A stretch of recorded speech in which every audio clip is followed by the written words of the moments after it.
nearly 4 decades, Ayatollah Ali Khamenei ruled the Islamic Republic of Iran from the shadows, financing Hamas, arming Hezbollah, and building a terror network that stretched from Beirut to Baghdad to the shores of the Red Sea.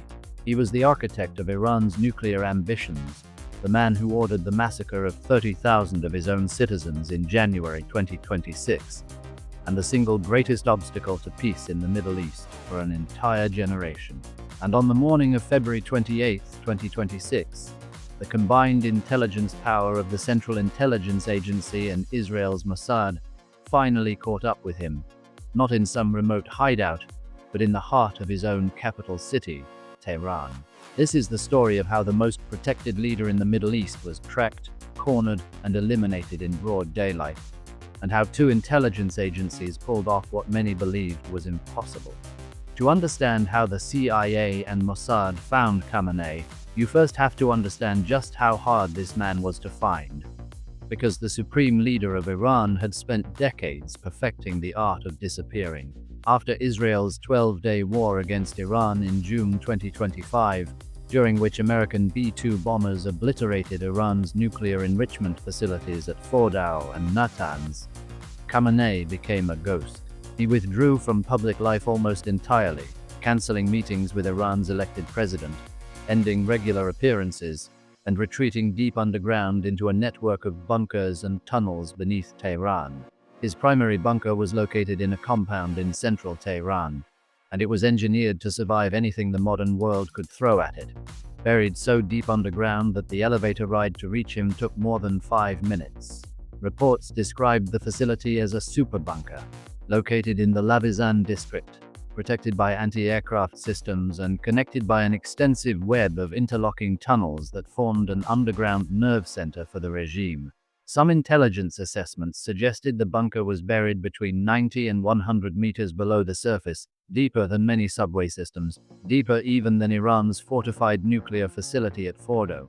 But the physical depth of his hiding place was only one layer of Khamenei's security. The human layer was equally extraordinary and equally paranoid. Senior Iranian officials who were summoned to meet the supreme leader were transported in blacked-out vehicles and then blindfolded for the final leg of the journey into the tunnels, so that even Iran's own top leaders could not identify where Khamenei was hiding.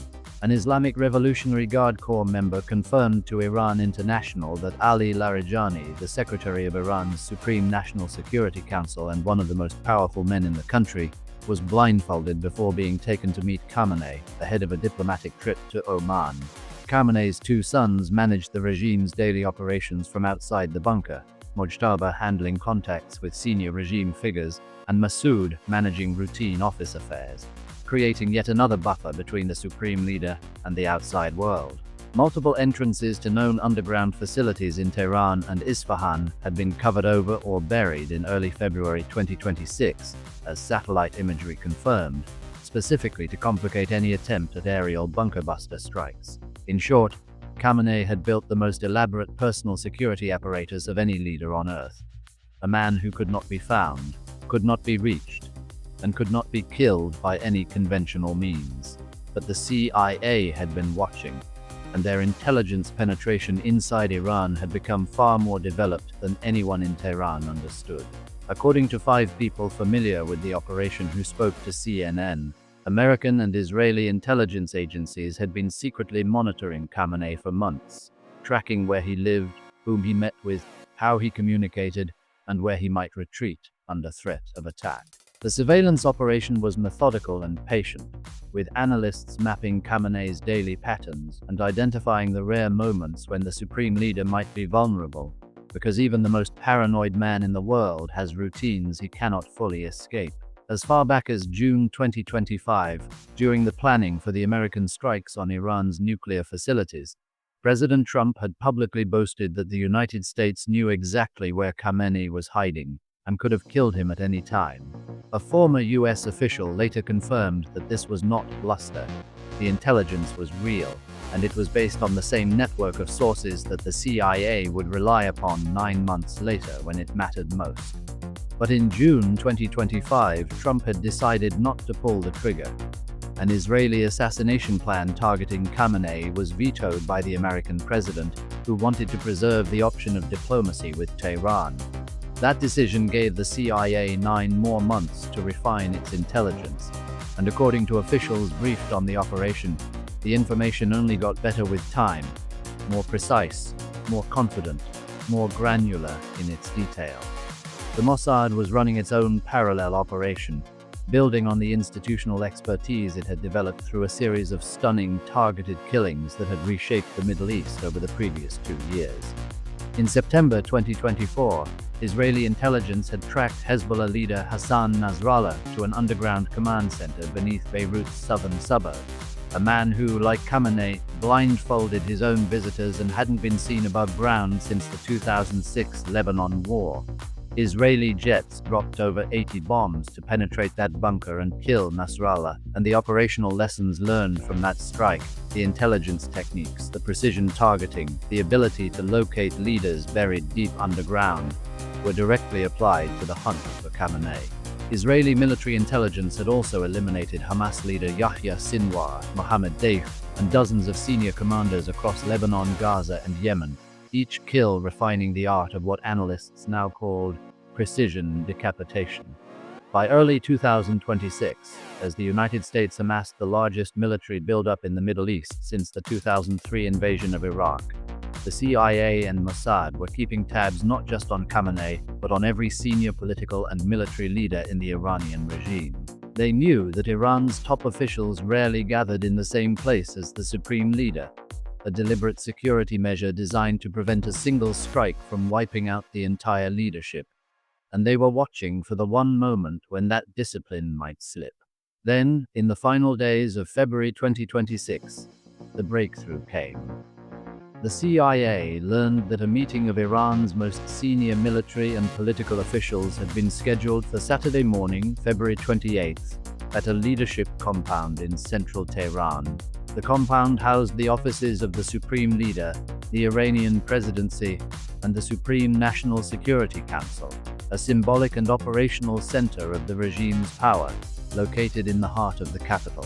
Israeli intelligence had independently identified many of the officials who would attend: Revolutionary Guard Commander Mohammad Pakpour, Defense Minister Aziz Nasirzadeh, Military Council Head Ali Shamkhani, IRGC Aerospace Force Commander Sayed Majid Musavi, and Deputy Intelligence Minister Mohammad Shirazi, among others. But the most critical piece of intelligence came from the CIA. The agency confirmed, with what officials described as high fidelity, that Ayatollah Ali Khamenei himself would be present at the compound that morning. This was the moment the CIA and Mossad had been waiting for. The rarest of windows when the most paranoid leader in the world would be in a known location, at a known time, surrounded by the very officials whose elimination would decapitate the entire regime in a single blow. There was just one complication. The original plan called for the joint American and Israeli strike to begin at night, under the cover of darkness, which is standard doctrine for large-scale military operations against heavily defended targets. But the meeting was scheduled for Saturday morning Tehran time, which meant the window would only be open during broad daylight, forcing a decision that would rewrite the rules of modern warfare. At the highest levels of both governments, the decision was made to shift the entire timing of Operation Epic Fury, the largest joint military operation in American and Israeli history, to capitalize on this intelligence. Senior Israeli officials flew to Washington to coordinate the mission in the final days before the strike, ensuring that every element of the massive operation would be synchronized around the CIA's intelligence on Khamenei's location.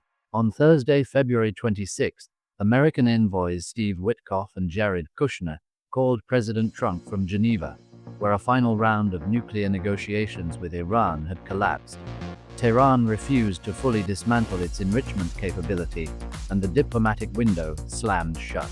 Flying to Texas the following day aboard Air Force One, Trump consulted Republican Senators Ted Cruz and John Cornyn about whether Iran must be stopped by whatever necessary action, though he did not reveal the specific operation that was already being set into motion. By that point, the intelligence community had already locked in the Saturday morning meeting in Tehran as the centerpiece of the entire operation, the kill shot that would change the Middle East forever.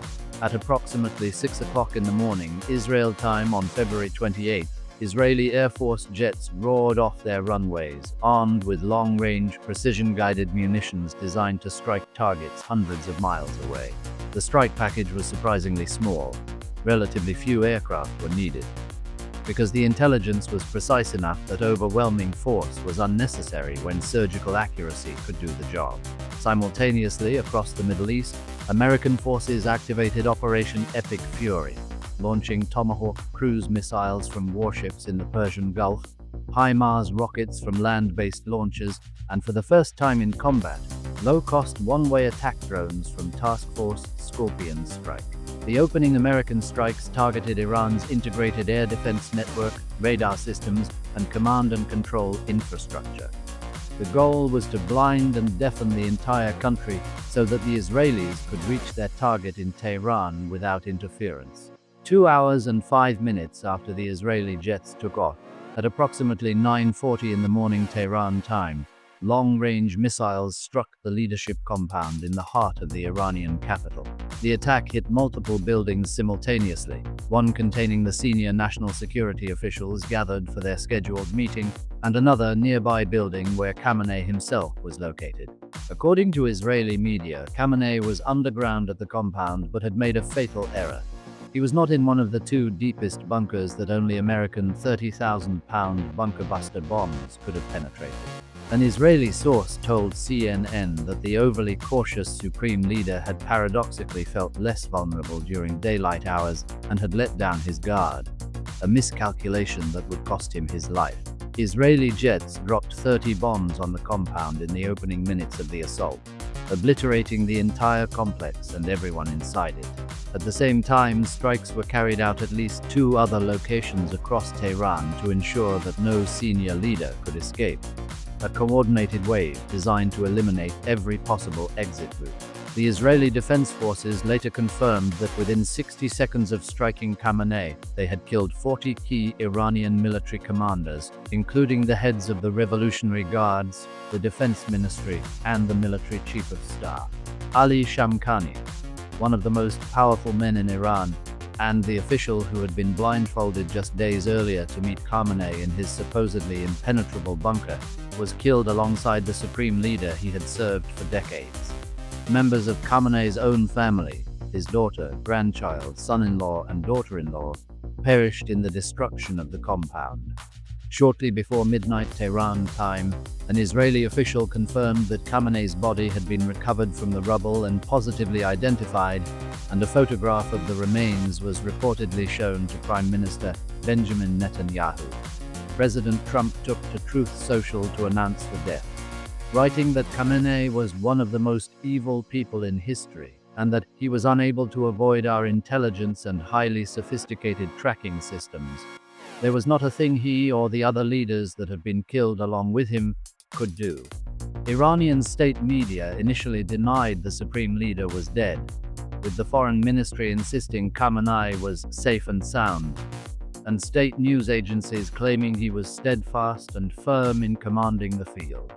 But early on the morning of March 1st, 2026, Iran's Supreme National Security Council and state television finally confirmed what the world already knew.